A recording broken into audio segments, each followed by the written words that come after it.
Plus d'1 200 000, c'est le nombre de billets vendus pour l'un des événements sportifs les plus suivis au monde et qui s'apprête aussi à entrer dans l'histoire.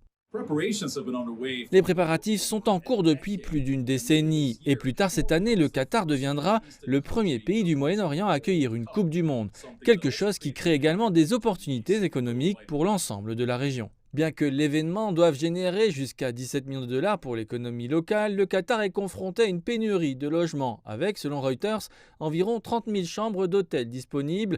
La majorité d'entre elles ont été réservées par la FIFA elle-même, ce qui pourrait profiter aux pays voisins.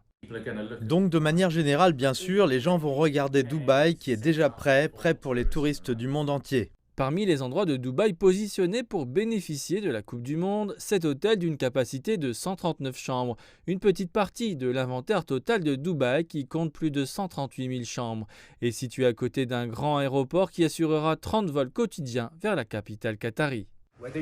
Que vous arriviez par avion ou que vous deviez repartir, nous ferons en sorte que votre expérience soit totalement transparente.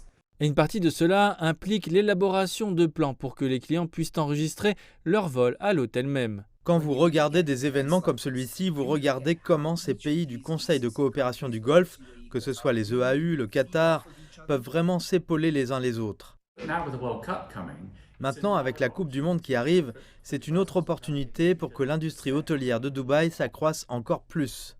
Un scénario auquel l'industrie de la restauration, qui a été impactée pendant la pandémie, se prépare déjà avec l'Émirat abritant quelques 12 000 restaurants et cafés. Idéalement pour nous, ce que nous voulons faire est de projeter autant de matchs que nous pouvons et évidemment faire des forfaits de nourriture et de boissons qui accompagnent les matchs de football. Donc les gens peuvent se détendre ici. Nous allons voir comment ça se passe d'utiliser un fonds lié au football. Bien que les Émirats arabes unis ne sont pas le seul pays du Golfe à chercher à capitaliser sur la Coupe du Monde, c'est la première destination touristique de la région, ce qui la place peut-être dans une meilleure position que ses voisins du Golfe pour tirer profit de ce qui sera un événement historique.